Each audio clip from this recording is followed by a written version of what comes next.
नमस्कार, अपना उत्तर प्रदेश देख रहे हैं आप। मैं हूं आपके साथ पूजा मोहन पांडे। बुलेटिन की शुरुआत दुखद खबर के साथ करेंगे क्योंकि कोरोना कहर बरपा रहा है। राष्ट्रीय लोकदल अध्यक्ष और पूर्व केंद्रीय मंत्री चौधरी अजीत सिंह का कोरोना संक्रमण की वजह से निधन हो गया है। 86 वर्षीय अजीत सिंह की मंगलवार रात को तबीयत बेहद बिगड़ गई थी, जिसके बाद उन्हें गुरुग्राम के एक निजी अस्पताल में भर्ती कराया गया था। बताया जा रहा था कि फेफड़ों में संक्रमण बढ़ने की वजह से उनकी हालत नाजुक हो गई, जिसके बाद उनका निधन हो गया। आपको बता दें, पूर्व प्रधानमंत्री चौधरी चरण सिंह के बेटे चौधरी अजीत सिंह बागपत से 7 बार सांसद और केंद्रीय नागरिक उन्नयन मंत्री रहे हैं। गुरुग्राम के निजी अस्पताल में अजीत सिंह ने अंतिम श्वास ली है और उनके मुख्य सचिव ने, उनके परिवार ने सभी से ये अपील भी की है कि कोविड प्रोटोकॉल के चलते ही उनके अंत्येष्टि की तमाम क्रियाएं संपन्न की जाएंगी और इस दौरान चौधरी अजीत सिंह को सच्ची श्रद्धांजलि यही है कि आप अपने घरों में रहें, अपने परिवार की सुरक्षा करें। ऐसा अजीत सिंह के परिवार का साफ तौर पर कहना है। तो ये बेहद दुखद खबर है। उनकी डेथ के बाद राष्ट्रीय लोकदल अध्यक्ष अजीत सिंह के निधन पर मुख्यमंत्री ने भी ट्वीट किया है।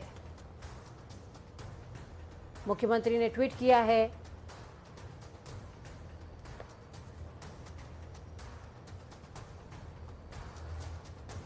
तो बेहद दुखद खबर इस वक्त की ट्वीट आपको दिखा रहे हैं। पूर्व केंद्रीय मंत्री एवं जुझारू किसान नेता चौधरी अजीत सिंह का निधन, उन्हें विनम्र श्रद्धांजलि। ओम शांति। प्रभु श्री राम से प्रार्थना है कि दिवंगत आत्मा को अपने परम धाम और श्री चरणों में स्थान दे, यथा दुख सहने की शक्ति उनके परिवार को प्रदान करे। तो बेहद दुखद खबर। चौधरी अजीत सिंह 8 बार सांसद रहे हैं, 7 बार लोकसभा में सांसद रहे, 1 बार राज्यसभा से सांसद रहे, 4 बार केंद्रीय मंत्रिमंडल में भी रहे हैं। तो ग्राउंड जीरो से इस पर अपडेट के लिए हमारे साथ में नीरज वशिष्ठ जुड़ चुके हैं, गुरुग्राम से जुड़े हैं, साथ में संजीव कपासिया राजधानी लखनऊ से जुड़े हैं। सबसे पहले गुरुग्राम का रुख करते हैं। गुरुग्राम से नीरज वशिष्ठ हमारे साथ जुड़े हुए हैं। नीरज, बेहद दुखद क्षण है, राजनीतिक क्षति इसको कह सकते हैं। बिल्कुल, देखिए पूजा, एक बड़े किसान नेता को भारत में नीरज का संपर्क हमसे टूट गया है। एक बार फिर से कोशिश होगी कि नीरज से संपर्क हमारा हो जाए। तब तक हम लखनऊ का रुख कर लेंगे। लखनऊ से संजीव हमारे साथ लगातार जुड़े हुए हैं। संजीव, कहीं ना कहीं बहुत बड़ी राजनीतिक क्षति है। मायावती हो, अखिलेश यादव हो या फिर मुख्यमंत्री हो, सभी ने ट्वीट करते हुए निधन पर शोक व्यक्त किया है। बिल्कुल, देखिए पूजा, चौधरी अजीत सिंह एक ऐसे नेता थे जो सीधे किसानों से जुड़े थे। लगातार जाट समुदाय के बड़े नेता थे। 8 बार लोकसभा के सांसद रहने के बावजूद वो किसानों से लगातार टच में रहते थे। लेकिन दुख की बात यह है, कोरोना जिसने हमसे अपनों को छीना है, उसके हालात क्या है मैं दिखाना चाहूंगा। मैं इस समय राष्ट्रीय लोकदल के कार्यालय पर हूँ और बड़ी दुखद बात यह है कि यहाँ पर राष्ट्रीय लोकदल के ज्यादातर नेता मौजूद नहीं है। एकमात्र नेता अंबुज पटेल है जो भी युवा लोकदल से संबंध रखते हैं। अंबुज की क्या वजह है कि राष्ट्रीय लोकदल के अध्यक्ष अजीत सिंह की मौत हुई है, कोरोना से उनका निधन हुआ है, आपकी पार्टी के तमाम नेता मौजूद थे। चौधरी साहब,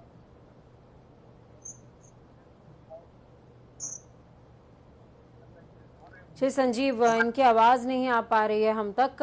हम फिर से कोशिश करेंगे कि आपसे संपर्क हमारा हो सके। तब तक हमारे साथ नीरज जुड़े हुए हैं गुरुग्राम से। नीरज, क्या अंत्येष्टि के लिए ले जाया जा चुका है चौधरी अजीत सिंह के मृतक देह को? मुझे देखिए, सुबह उनका निधन हुआ है और जो फॉर्मेलिटी है अंतिम संस्कार की, वो अस्पताल में की जा रही है। 20 अप्रैल को कोरोना संक्रमित हुए थे। फेफड़ों के अंदर जो है ज्यादा संक्रमण बढ़ने से ये मौत हुई बताई जा रही है। गुरुग्राम के आर्टेमिस अस्पताल में इन्हें भर्ती कराया गया था, जहां पे काफी दिन तक इलाज चलता रहा, लेकिन काफी गंभीर हालत हो गई थी और आज सुबह जो है उनका निधन हुआ बताया जा रहा है। बिल्कुल ये जानकारी सामने आ रही है कि गुरुग्राम के रामबाग मदनपुरी इलाके में ये स्थित है। यहाँ पे इनका अंतिम संस्कार किया जाएगा कोविड नियमों के तहत। बिल्कुल जी पूजा, तो क्या ऐसे में वहां पर उनके समर्थकों का हुजूम भी उमड़ रहा है, इसके लिए क्या कोई व्यवस्था की गई है नीरज?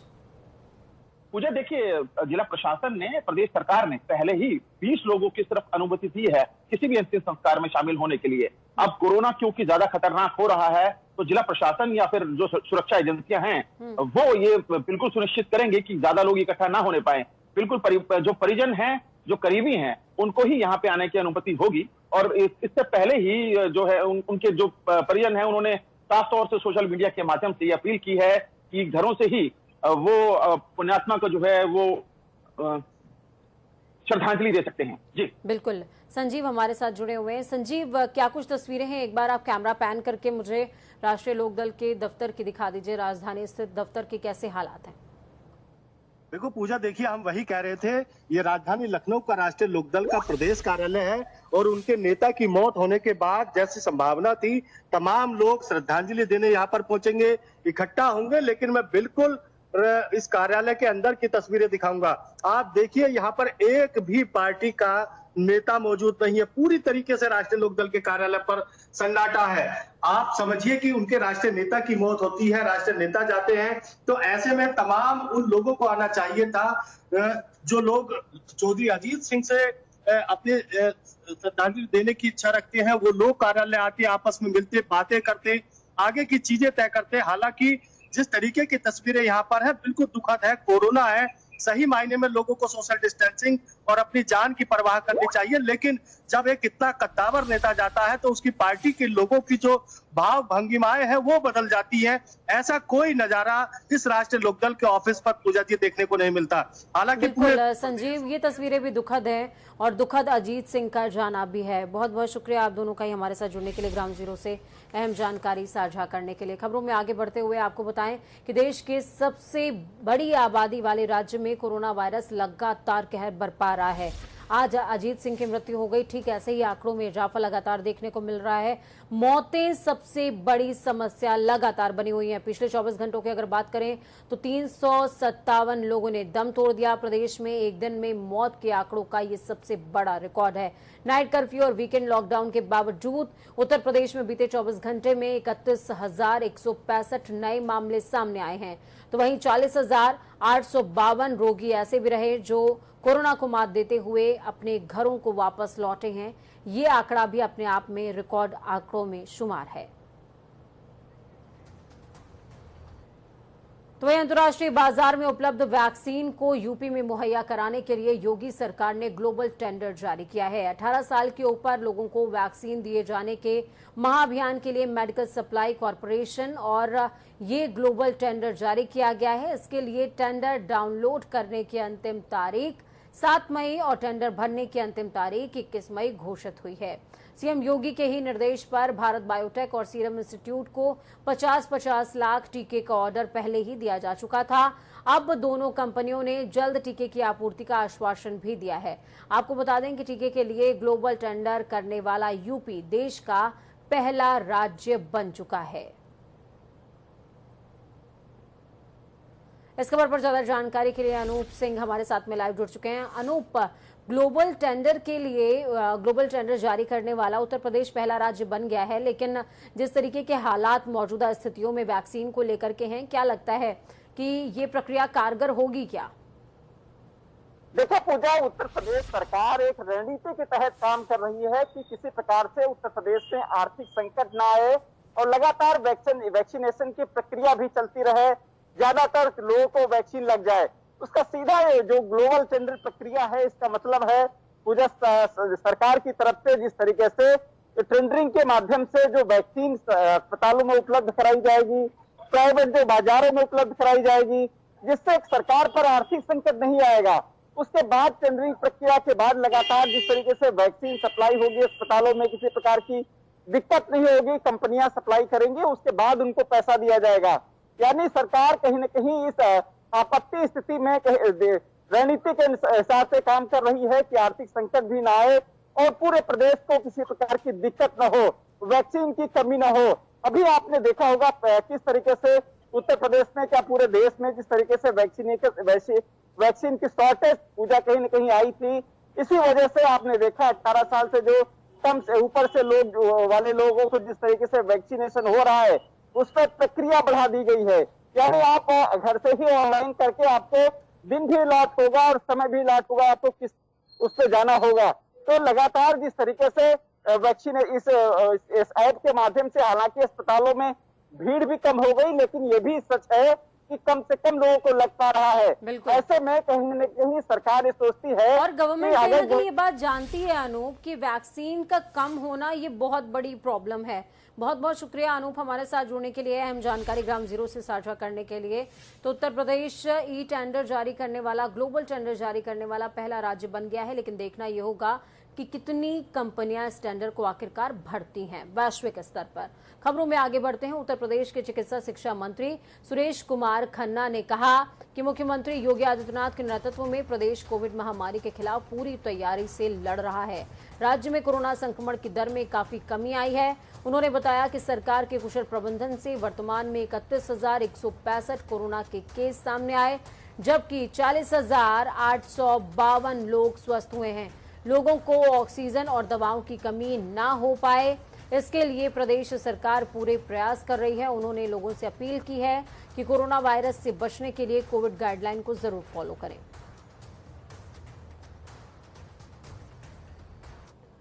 कोरोना की दूसरी लहर की रफ्तार को रोकने के लिए उत्तर प्रदेश सरकार ने कोरोना कर्फ्यू 10 मई तक बढ़ा दिया।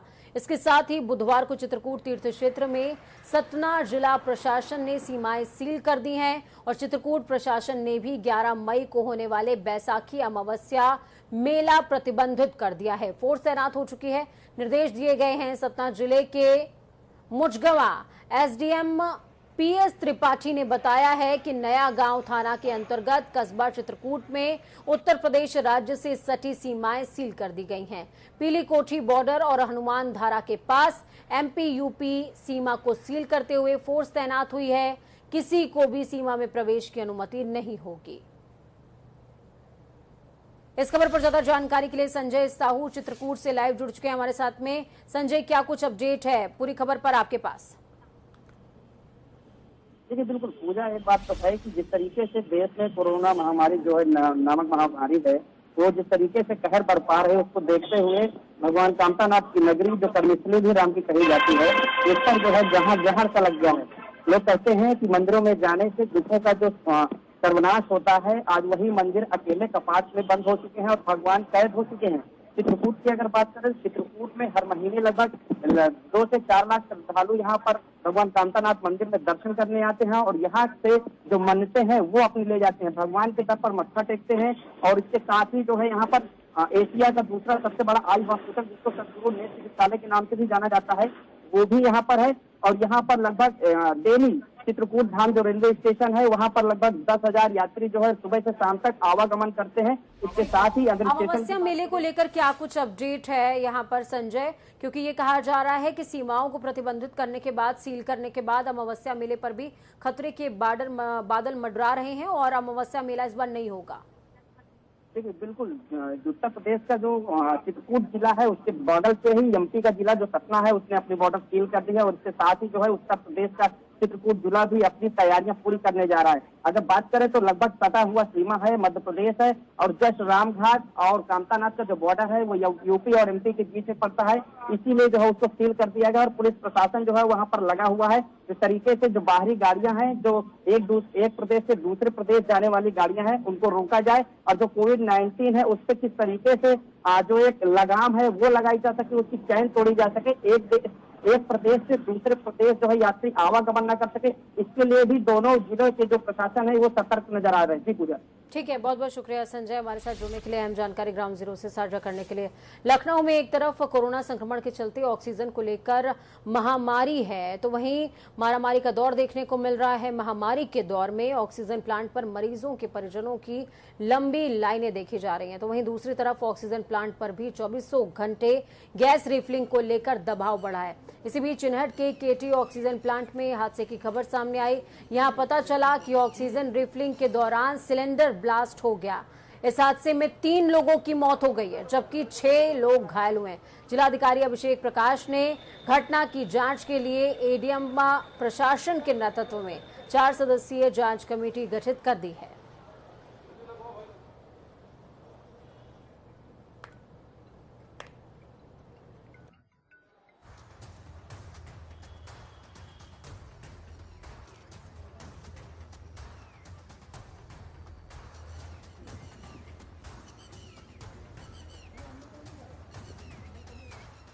ऑक्सीजन रिफिलिंग के दौरान सिलेंडर में ब्लास्ट हुआ है। 3 लोगों की जानें गई हैं, तो वहीं 8 लोगों के घायल होने की अभी तक सूचना है। जिलाधिकारी ने जांच के लिए टीम भी गठित कर दी है। कल अजय कुमार लल्लू भी यहां पर पहुंचे थे। उन्होंने कहा कि इस दौर में जब ऑक्सीजन को लेकर इतनी मारामारी चल रही है, ये घटना होना वाकई दुखद है और कांग्रेस उन तमाम लोगों के साथ खड़ी है जो घायल हैं। घायलों के इलाज के लिए हम तत्पर भी हैं। टेक्निकल टीम भी है, सीएफओ भी है, सभी लोग यहाँ पे है। उसका जो टेक्निकल टीम के द्वारा परीक्षण किया जा रहा है और जैसे कारण पता चलेगा वो भी अवगत कराया जाएगा। अभी सबसे बड़ी प्रायोरिटी है कि जो घायल है उनको बेस्ट चिकित्सा इलाज के लिए उनको अस्पताल में भर्ती कराया गया है और यहाँ पे अभी राहत कार्य जारी है। उत्तर प्रदेश में जिला पंचायत के परिणाम घोषित होते ही अब दावों का सिलसिला भी शुरू हो चुका है। कांग्रेस के प्रदेश अध्यक्ष अजय कुमार लल्लू ने बुधवार को जारी बयान में कहा कि पंचायत के चुनाव में पार्टी का संतोषजनक प्रदर्शन रहा है। कांग्रेस के 270 जिला पंचायत सदस्य उम्मीदवारों ने विजय प्राप्त करी है। लल्लू ने कहा कि पूरे प्रदेश में बड़े पैमाने पर कांग्रेस के ब्लॉक अध्यक्ष और संगठन के पदाधिकारियों के नेतृत्व में ग्राम प्रधान और क्षेत्र पंचायत सदस्य का चुनाव पार्टी के कार्यकर्ता जीते हैं। वहीं बात करेंगे गोरखपुर की, जहां पर प्रदेश में चुनाव की धूल तो थम चुकी है और ऊपर रह गया है तो सिर्फ और सिर्फ लोगों का आक्रोश। और इसी आक्रोश की विध्वंसक तस्वीर गोरखपुर में देखने को मिली है, जहां पर जिला पंचायत 60 और 61 के 2 प्रत्याशियों के समर्थकों ने नई बाजार चौराहे को जाम करते हुए पुलिस चौकी को आग के हवाले कर दिया। ये सब हार के बाद भी सर्टिफिकेट देने से नाराज जीते हुए प्रत्याशियों के समर्थकों ने किया है। यहां तक कि चौकी के अंदर मौजूद गाड़ी में उपद्रवियों ने आग लगा दी। ब्रह्मपुर ब्लॉक पर ग्रामीणों का ये प्रदर्शन देखने को मिला है। इस दौरान जिला पंचायत सदस्य के निर्वाचन में धांधली का आरोप लगाया गया। फिलहाल स्थिति नियंत्रण में बताई जा रही है, पर पुलिस मौके पर मौजूद है। क्या कुछ अभी तक हुआ है, आगे की कार्रवाई लगातार चल रही है। इस खबर पर ज्यादा जानकारी के लिए सुभाष गुप्ता फोन लाइन पर हमारे साथ में जुड़ चुके हैं। सुभाष, क्या कुछ अपडेट है? सबसे पहले ये बता दें कि क्या कोई क्षतिग्रस्त हुआ है क्या इस पूरी घटना में?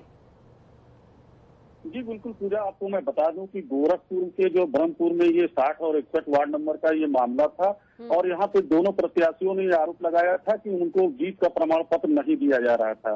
उसको लेकर ये बुधवार को इन्होंने जो है कचहरी गए और इनको जब प्रमाण पत्र नहीं दिया गया तो दोपहर में ये धरने बैठ गए।